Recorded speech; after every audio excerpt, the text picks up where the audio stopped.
Going live. Hi, welcome to the Daily Gophers' first Google Hangout of the 2014 season. As you may have noticed in some of our posting this week, we now have 11 members on staff, and you'd think with 11 members on staff at the Daily Gopher, we'd be able to get a few more people joining us, but that's not true. We have 3 of us joining today. So first of all, I'd like to introduce you to Dark Knight, as he's known on the Daily Gopher interwebs. Say hi, Danny. Yep. Hey, everybody. Dark Knight 5. Let's go by Danny. Dark Knight. And we have our newest member of staff. We have Rolf, who's Norsk Gopher. I gotta remember all these usernames now. Yep. All right, so let's kick this off. Just 3 of us here tonight, and we had trouble getting people together. It's fantasy draft season. People have families and lives and work and all that kind of good stuff. All that, yeah. Yeah. Not us though. We don't have Nope. lives. We're here to record on Google Hangout. So let's talk about the season. Football's upon us. We start the season tomorrow, which is awfully exciting. Sounds like the weather's going to be temperature-wise okay, but raining. Possibly. If you like mid-season rain, temperature should be okay. I don't think. Yeah, it shouldn't be bad. Yeah. But actually, I'm sorry, I forgot. Before we get going into the football season and Gopher-related stuff, we need to talk about what we're drinking. So let's kick it off here. Dark Knight, what are you drinking tonight? Today I'm drinking Old Irish Classic. I dug deep into the reserve and I pulled out one time of Canadian. So I'm gonna pour my good 2.5 of that. Then I'm gonna open up the Golden Light like this, and then I'm just gonna add that right to the one. And we call this. That's fancy. That's what I'm doing. All right. I think we're having a little trouble. Rolf, are you having trouble understanding him? Yeah. Yeah. I don't know if you're talking too fast or what, but. All right. Okay. Or your connection. Rolf, what are you drinking tonight? Since the email said bring whiskey, I am drinking Maple Crown Maple. It smells exactly like maple syrup. Someone gave it to me. I don't really recommend it. I'm probably going to switch to Kahlua and Ripon after. Wow. All right. Well, I'm gonna break from the Canadian whiskey theme of the night. Jeffrick would be very proud. I'm drinking a Bernheim, which is a wheat whiskey. It's just kind of lighter, and it's a good summer whiskey, really, because some of the whiskeys get kind of heavy and are much better in the winter than they are in the summer, when beer tastes better than whiskey. Bernheim's mine for tonight in my Maker's Mark dipped glass. Nice. But, all right. Enough whiskey, enough Canadian whiskey. That's strange that there was quite that Canadian whiskey theme tonight. But let's talk Gopher football. What do you guys think? I always get fascinated by the expectations game, right? Like if everybody thinks we're going to go 3-9 and we go 6-7, well, that's a good year. But if everybody expects 9-3 and we go 6-7, well, that's a terrible year. So the expectations thing always fascinates me. What do you guys think? What's your expectations for this year? Rolf, go. Well, along with Matt and Hipster Gopher, I said 10-2. And I did that by predicting the game individually. I don't really feel that's going to happen. I'll be thrilled with saying 8 and above. I think a lot of Gopher fans will be so despondent if they only get 6 wins. But that's not really a huge step back. Considering who we're playing. Yeah. Danny? For me, I think everybody just needs to bring the expectations down, maybe a step down into the regular season. I would love it if the team was 10-2, but I'm not convinced that it'll end up that way. I think if we end up 7-5, win a bowl game, and we end up 8-5 at the end of it all, I think everybody should be pretty darn happy. Yeah. It's a tricky year. Like when you look at the staff predictions that we all did, right? Like there's a handful of games that we feel we should win or could win, and those were 100% across the board. We all thought we'd win, right? Like the expectations is there's no chance that we could lose to a team that's at our level or below us in our own minds, right? Like we're building brick by brick. This season's supposed to be better than last season. And while I think this year's team might be better than last year's team, I think they will be better than last year's team. It'll be interesting because I don't know that the record's going to be any better. You know, Yeah, the schedule. Go ahead. I totally agree that they'll be better, and I think you'll be able to see that they're better.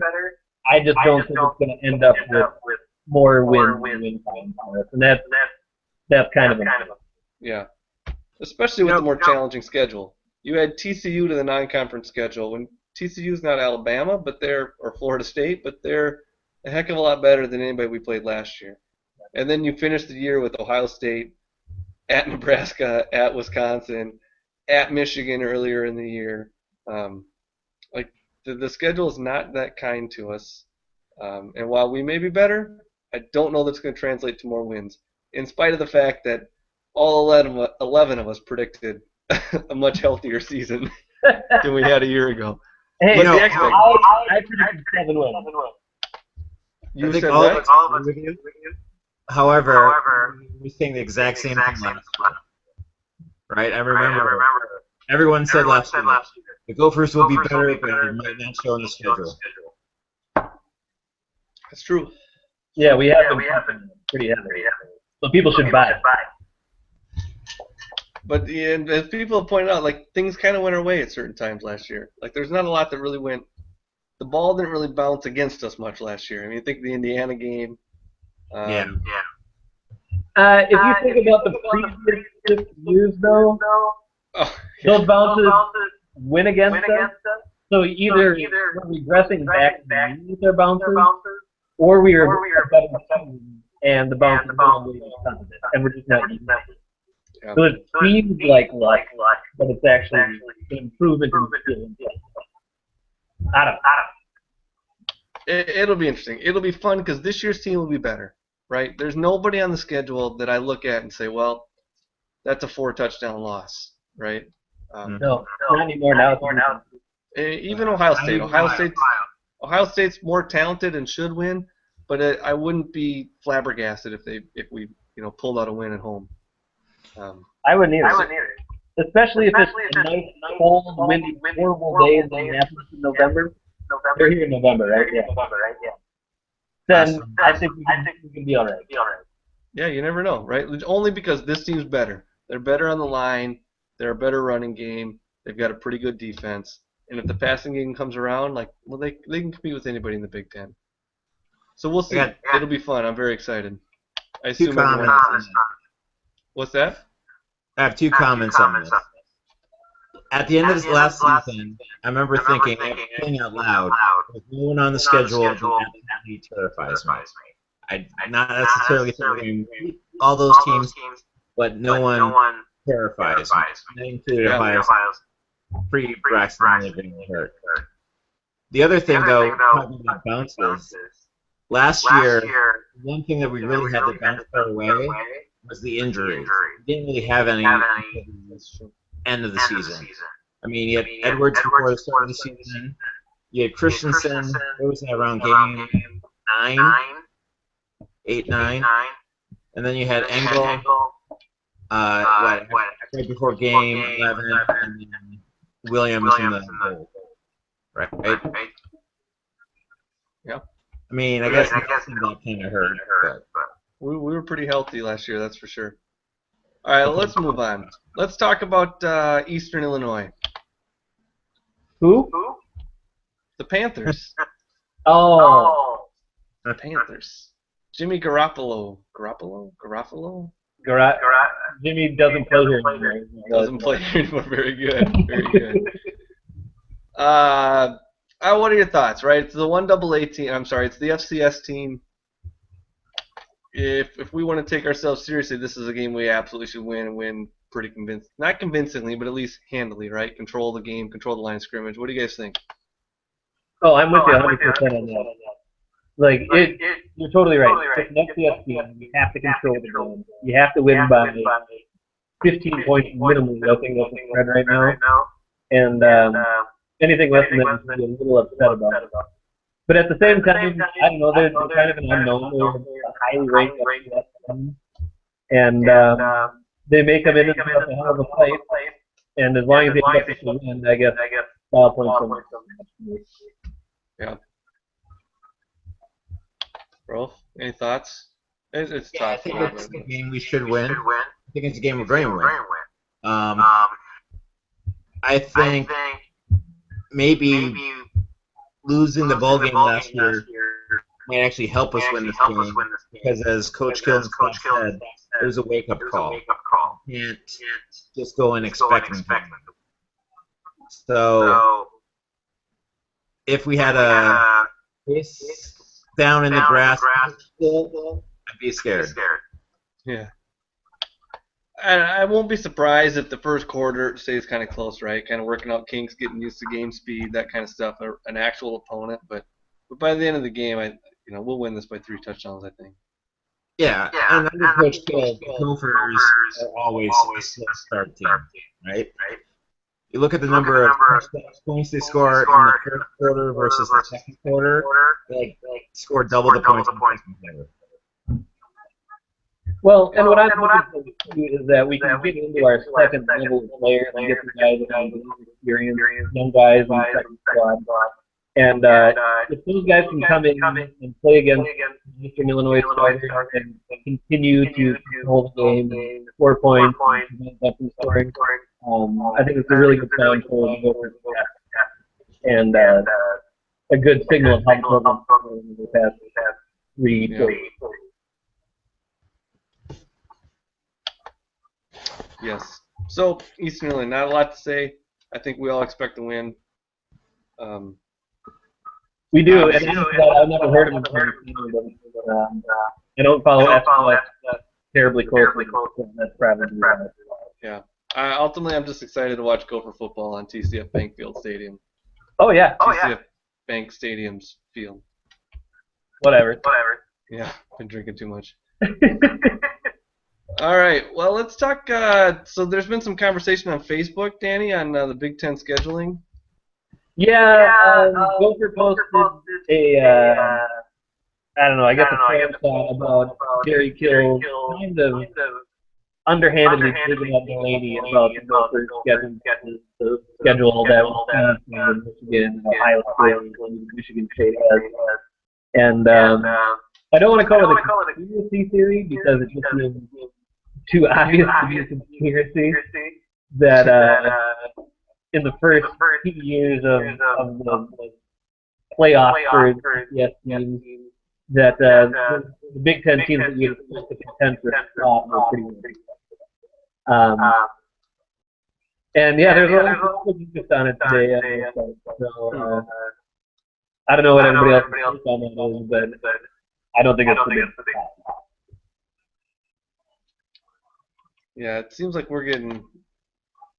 we get the short end of the stick on that, right? Because the other team, assuming the conspiracy theory, where the new programs want to face some of those big traditional Big Ten programs and generate ticket sales and that kind of stuff. Well, that means we don't get to play Rutgers or Maryland for a long time. Right. I mean, can we get one of them? Like, we added 2 new schools in the conference, and we're not going to see them for 2 years. I mean, obviously, we play them in basketball and every other sport. But, I mean, football is the number one college sport, attendance-wise, things like that. It's just really odd that I think both Maryland and Rutgers this year, right?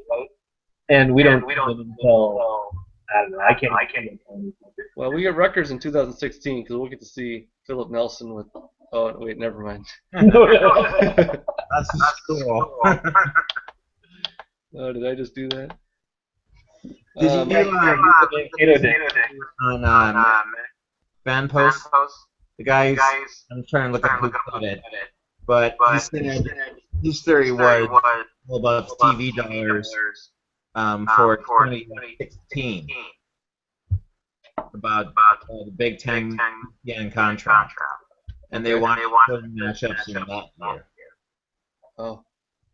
I saw that post, and it was actually a very valid point, but it doesn't fit my narrative until I read it.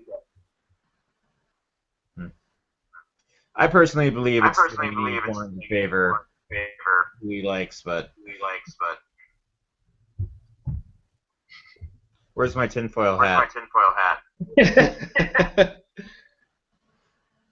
All right, well, let's move on. Let's move on. What else we got? We were talking about maybe doing a little roundup of some of the other sports, non-football related, before we get back to football. Rolf, why don't you give us an update on what's going on with the non-revenue sports? We've got 3 non-rev sports this weekend. The first one is just a inter-squad match at the golf course. The women's cross-country team. I'm not sure why the men aren't doing it. They're at the same event the weekend, but this time it's just the women. On Friday at the exact same time, there's also a soccer game at ELR Stadium, which is adjacent to the golf course. It's a home opener for the soccer team. They play Marquette University. And they have another game on Sunday, but I don't remember the opponent. Those tickets are only $5, so it's a big deal. It was actually really good fan experience too. I was very impressed when I went earlier this year. Then Friday, Saturday, Big Ten ACC volleyball tournament or challenge. Starts off at 4 p.m. Wisconsin versus Louisville. At 7 p.m. it's Gophers versus Notre Dame. And then on Saturday starts off, I think at 4:30 p.m. for some reason. Wisconsin versus Notre Dame, 7 p.m. and Gophers versus Louisville. That match will be covered on BTN. I'm not sure. Does the ACC stand a chance? Do they stand a chance? The Big Ten has like 7 teams in the top 12, right? Or something like that? Yeah, the Gophers are 12. So, yeah, they should win. They're the 5th team. Yeah. I have a question about volleyball. Yes. It's actually, if you haven't been, it's a really fun sport. It's one of the more expensive sports to go to. Because they have soccer, every ticket's $5, but they have tiers of seating, including scholarship game, just like football, at the sports pavilion. And new this year, video scoreboards, so that should be interesting. I just found out their hashtag for this year volleyball is Pack the Pack. And the soccer team's hashtag is everything. Or something everything. It's like give everything. Yeah, give everything. Give it all in the field. That's what they're saying. Give everything. They don't. The only thing I've noticed about volleyball this year is that they revealed the uniforms, the white uniforms, and they have Golden Gophers written on the forearm. But when you're facing the person wearing the uniform, it looks like Gophers golden. Did anybody else know? Oh, you mean the volleyball glove? Yeah, like on the you know what I mean? Like when they're competition, like the arm, or like, and it should say like Golden Gophers, but it says like Gophers golden. I know what you're talking about, but I don't remember what it looked like. Yeah, I think you might be overthinking that one a little bit. I read it.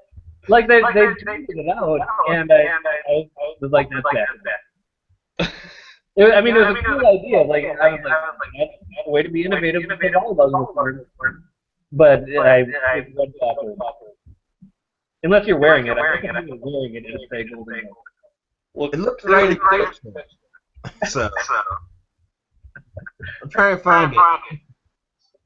all right, let's move on from volleyball. Danny, tell us about. We've had some. Has there been 2 hockey commits that have been pretty big, or 2 hockey commits? I guess I don't have any idea if they're big or not. We had the one. Hold on. We've had the one who transferred from Sacred Heart. He's actually, I think, technically a walk-on. But he's more of a fill-in for the guy who will not be named Gabe Gurley. Okay, it was Gabe Gurley. He left. And I guess that's played some big time junior hockey. But yeah, we picked his to get us back up to 15 forward. It was a nice pickup. I don't know that he rest every day because he's sort of native. And honestly, I'm sorry that I'm chasing him. But he was a good pickup. And then we just picked up another.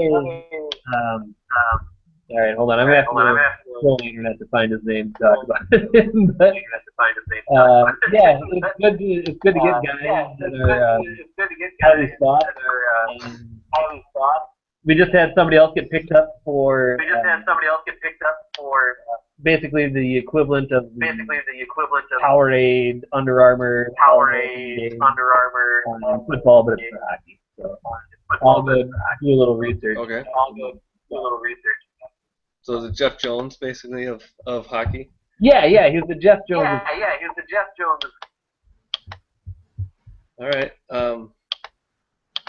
So tell me about expectations for hockey going into this season, right? Are we going to be like a top 2 or 3 ranked team? Yes. No. It's it's 44 days before the season. And there's a team in the nation with higher expectations. You need to, at this point in the season, temper it a little bit.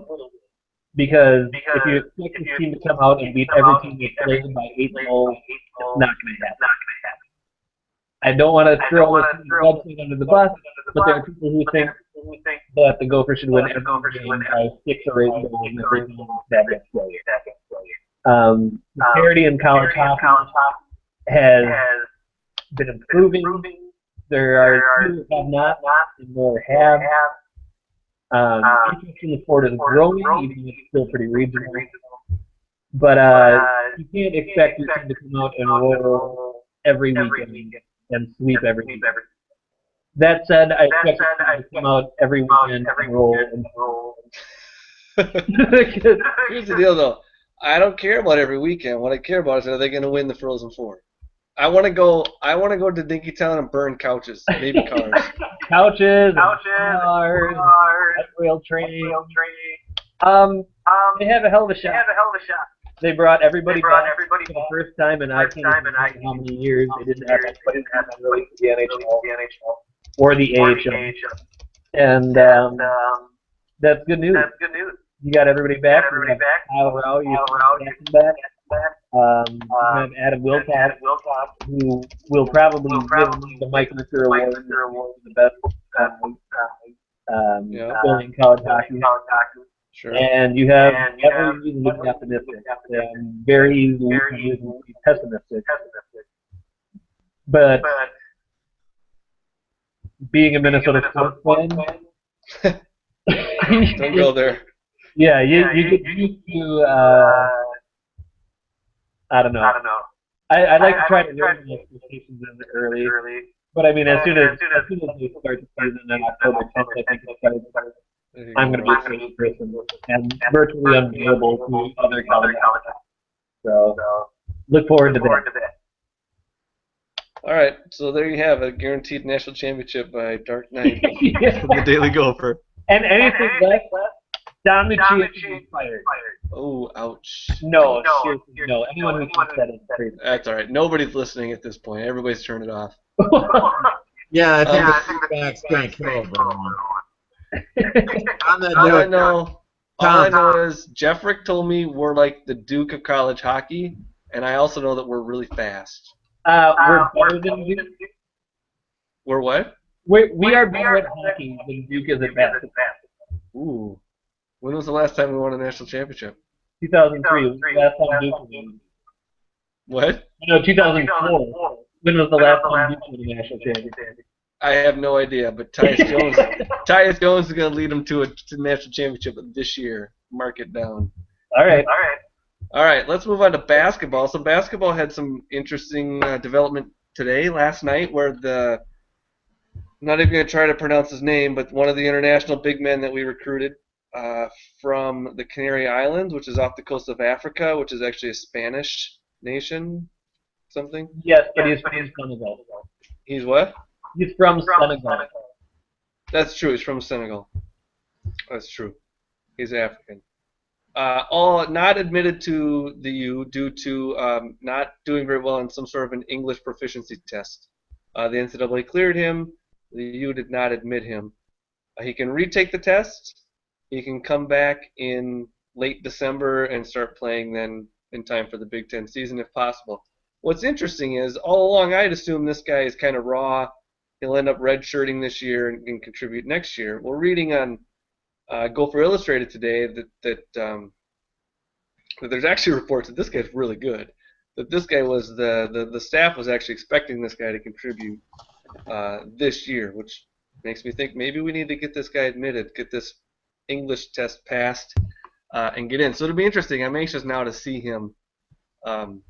He's monster, Eventually. isn't he? What's that? How tall is he? 6'9". 6'9". Yeah. So he's big. 6'9". So he's more of a power forward, which we have a lot of power forwards. But when you look ahead to next year, we don't have any big men. We lose Eliason, we lose Mo Walker, and the only guy we have that's taller than 6'8" is the other international guy, Bakary Kanate. I don't know if I'm saying that right or not, but and so this guy would actually be like the second biggest guy on the team and probably end up playing some in the paint. So it'll be interesting to see what happens. Sounds like he's still committed to the U. Other programs have been calling him. He's saying, forget it, I'm still coming here. And so he's enrolled in some sort of a class at the U to help him, which should prepare him for this test. I expect him to be back. Say that again, Ralph? Was it the TOEFL that he had problems passing? Yes. Yeah. No, my wife had to put that to come to the U.S. And I know a lot of other people have taken it. And it's one of those tests that a lot of people have problems with. In fact, I'm pretty sure I might have a problem taking that test. You know, the written, the spoken, and I think there's 3 different sections. You know, probably reading. So different people have problems with different parts of the test, but you need to pass that, pass the score and everything. Well, what's interesting is there's no like set standard score you have to get to in order to pass. It's totally subjective. According to Amelia's article today in the Star Tribune. So it's kind of interesting. I expect he'll end up passing and end up playing. If he's good enough, he'll be eligible to play, I should say, by the end of December. That's kind of my reading the tea leaves here. Well, the situation is a bit odd, like with no score for like pass fail. It's odd that they would hold someone out. I mean, I guess it's not odd. But I know that the backlash has been a little over the top sometimes for the admissions office. I mean, we're not in a situation to know how he did on the test or what they're evaluating. I don't know. There's just some over-the-top responses, I think, towards the admissions office. And, if we were a bigger basketball school, we'd get in no problem. And, I don't know that that's the most important thing. But hopefully people maintain a nice level head about this, accept that he's enrolled in the next semester and redshirt the rest of the year, and that's fine. And we'll go from there. Yeah, and really that doesn't change my perspective on the season, right? I'm pretty excited about the season. I don't know that this is a team I do know. This is not a team that's going to push for a Big Ten title, but they should be better, much more athletic, much more physically suited for the style of play that Rick Pitino wants to play. And they should be a lot of fun to watch this year and going into next year. And I'm really excited about some of the new guys, especially Nate Mason. Well, yeah, they've had a recruiting class, especially, what are we looking at, 20 guys, or they're kind of pushed into the top 20 now? For the recruiting class? Yeah. Right. For next year's class, Yeah. Although that's going to change, right? Because it's still early. So Well, it's yeah, just a matter that we've racked up a couple decent recruits early.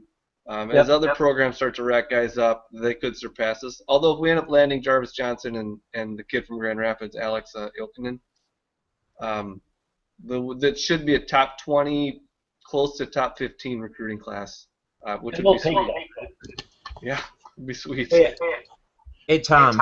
Yeah. Didn't they have a tournament they were coming up in?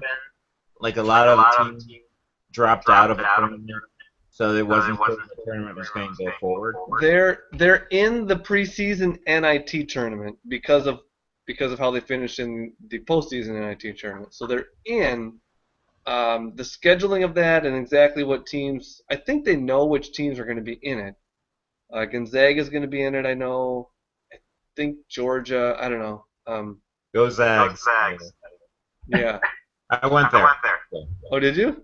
Oh. Did not graduate. Lost my scholarship. So I think they know which teams are in it, and in fact, I think I don't know exactly. The scheduling of it's not exactly worked out yet. And the whole thing, and I wonder if the scheduling's worked out, but it's more the TV schedule's not. But I'm not exactly sure yet. So where do you go for basketball finishing in the Big Ten this year? And I guess the big question would be, do you see them making the NCAA tournament this year and making headway, towards the round of 30, towards the round of 30? I see them. I think this team is talented enough to make the Big Ten, to make the NCAA tournament. Where they finish in the Big Ten, yeah, it's tough to say because especially now that you're adding Maryland, who's a legit team. There could be. It's always so hard to say, but there could be 7 or 8 Big Ten teams that make the tournament, right? So would it be disappointing to finish 8th in the Big Ten but still make the tournament? Yes, I suppose. I don't know where they're going to fit into the picture of the conference yet. I think they're talented enough to make the tournament.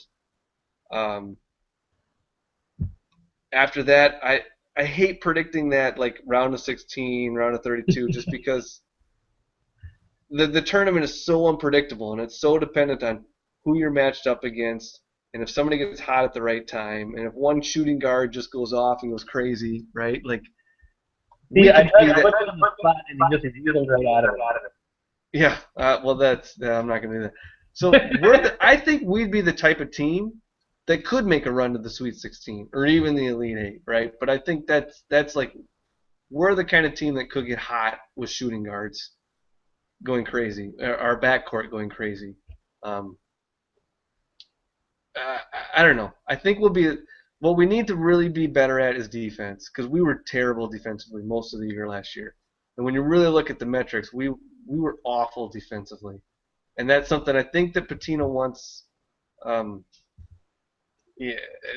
That's not going to be common of a Richard Pitino team. So it'll be interesting to see how we improve defensively for next year. That's the key. Offensively, we'll be fine. With Richard.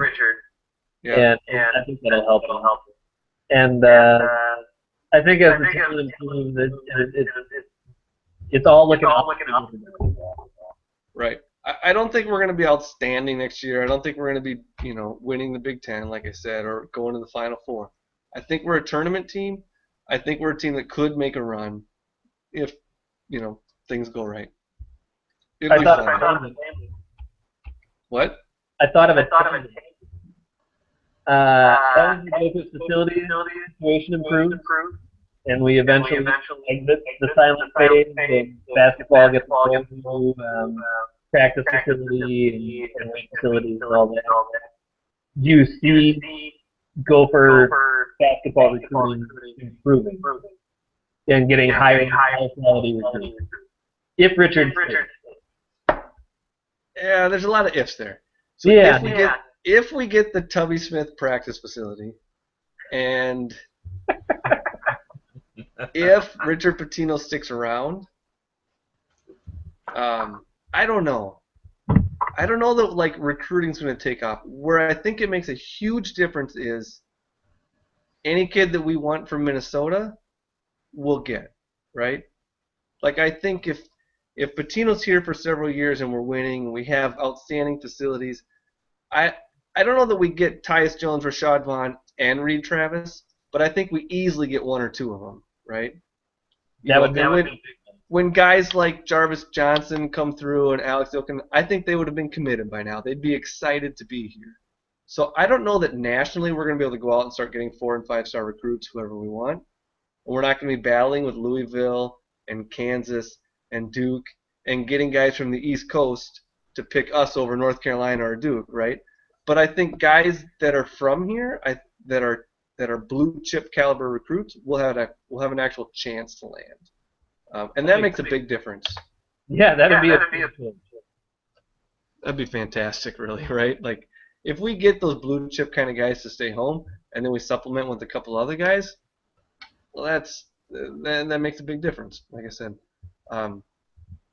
but the key is there's a lot of ifs there. The practice facility coming, and Richard Pitino sticking around, which I'm not. I think he'll be here for several years. I don't think he'll be here long term. Do you think having him as a coach helps or hurts recruiting? I mean, being such a young coach, he hasn't really built up a recruiting network. Or does he just take his dad's network? I think he helps because he puts a lot of effort into recruiting. I think he really understands the value of recruiting, and those guys are spending a lot of time. They're making connections. A lot of those guys on the staff already have all kinds of East Coast AAU connections. He understands the recruiting game very well. I don't necessarily think he hurts in any way until he starts winning. If he starts winning for a couple sustained years, and then it's obvious he's going to be going somewhere else, it's hard to say that it helps. I don't know that it hurts. I don't know. Let's move on from basketball because you know what? It's football season. Basketball, hockey is had their 3 days of off season, and they'll be starting very soon. Well, if the football guys want to talk about football, they should show up. They should what? They should show up. Oh, well, that's true. And they will. They will show up tomorrow night at TCF Stadium. So let's get into some predictions. Let's tell me what you think. What's going to happen tomorrow night? Oh, what's going to happen for the season? No, I'm sorry. I changed my mind. We're not talking predictions. I want to talk breakthrough players. Last year, at this point, if I'd have told you that David Cobb was going to lead the team in rushing for over 1,000 yards, did he have over 1,000? Barely, right? 1,200. He had 1,200 with the bowl game. If I'd have told you David Cobb was going to lead the team in rushing with 1,200 yards, you might have called me crazy. He was a breakout player last year. Max Williams was arguably a breakout player last year. Who's going to be the guy this year? Rolf, you're on the spot. Well, I think everyone predicts Berkeley Edward, and I think if he's healthy, he really could. If I would say really a breakout offensive player, it's going to be a wideout. Yeah, because one, it's not foreseen, and that is the area where we get. I mean, you can't call Mitchell Leitner really a breakout player. I mean, could kind of. So I think it's going to be a whiteout, and I don't think it's going to be the guys who. All right. See, I don't know. I agree that it's going to be a whiteout, but I'm going to tell you that it's going to be a joke. He's got the frame. He's got the speed. They can run him on the jump shot. They can hit him on slant. Maybe he'll even work in a deep ball or a deep route into his repertoire. And I predicted in our prediction post that he would lead the team in receiving yards, and I'm sticking by it. Donovan Jones needs a big difference in the repertoire. Wow. Donovan Wait, Jones is going to lead the team in receiving yards, huh? wait, who did Yards, not receptions. I'm sorry, Ralph. You're talking did Donovan Jones, right? Donovan Jones? Yeah. Yep. Yeah, I can see that. In yards, not necessarily receptions. I think Max Williams will probably lead the team in receptions. Maybe Wolodarski will threaten him in that area, but I think Donovan Jones. You know what? I think actually Frucci or Logan could have a surprising season. Who? Say that again. Frucci, I don't know his name. He's the guy who transferred, like Winona. I mean, I know he hasn't done Fructy, yeah. And I know that Logan hasn't done anything either. But I mean, last year Engel did really well. The year before Parker, although he was a junior, but I just have a feeling. I mean, I don't say they're not going to get 1,000 yards. But I think one of those guys can get 400, 500 yards by default. All right, well, if we're going to stick on the theme of receiver, I'm going to bring up Drew Wolodarski. I think that guy's going to lead the team in receptions. Lead receivers in receptions. I don't know if he'll lead Max Williams in receptions. Max Williams will be the guy catching touchdowns, catching balls. You'll be the Wolodarski. Yeah. I think Wolodarski leads the team in receptions and yards. And he'll lead wide receivers in touchdowns. I think that guy's going to be he'll become a fan favorite. He's the kind of guy who's going to get open. He's going to make key like 3rd and 7 receptions. He's not going to be like the red zone touchdown guy or the deep ball guy, but he's going to be Leitner's security blanket at the receiver. Right. He kind of has the Eric Decker. Yeah, I thought that. I hesitated to say Eric Decker because the guy is just a sophomore, a true sophomore. He's got time to grow. Well, I didn't say he was going to be Eric Decker. Yeah, I know. That's why I didn't want to say the name. I'll let you say it. Not me. Thanks. Yeah, you're welcome. No, I think Donovan Jones in third down situations, we're talking 30 meters, 5, 7 yards. Look for Donovan Jones on a slant route to see what he can do after the catch. Yeah, I'm excited to see that. I think he'll be on the sidelines on key 3rd and 5 plays. That's possible. They'll put in Logan Hutton because he's reliable. Hey, I'll tell you, Logan always look good in practice. And besides, he can go backflip and catch 2 balls at the same time. You didn't just say he looked good in practice. Those balls and balls. You know, Ralph, it's a good thing nobody's listening anymore. Everybody checked out. Yeah. He actually does always look good in practice. Yeah. He really does. I mean, not in a game, other than blocking. But. He's a good blocker. He is all right, well, let's switch to defense. How about a defensive player? Devondre Campbell. Safe pick. People love him.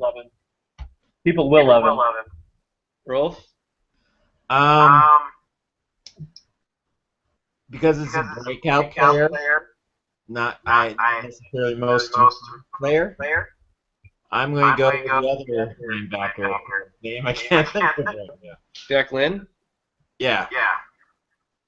I think so. He won't be the best player. He won't be the best linebacker. But he could be the breakout player. I really like Jack Lynn, but I'm going to agree with Danny on Devondre Campbell. I think that guy's a freak. He is a freak. That guy's a freak, and I think after a year of learning and after an off season, after his first season, to kind of really start to understand the defense and what he needs to do, that guy's a freak who's going to start making freakish plays.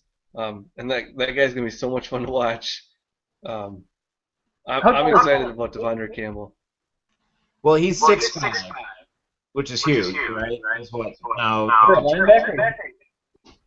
When I was right in the nut the other day, and I was trying to find out what the name of that crazy news anchor was that covered the The writer, and I'm sorry that I can't remember his name, it's kind of unprofessional, but was very impressed with Devondre Campbell being 6'6" and playing linebacker. And I think you're right. I think he's just an athletic, and you'll just take it on your team when you can. Yeah. Let me ask, how are we defining a breakout player? Who knows? Here's the thing. Eric Murray.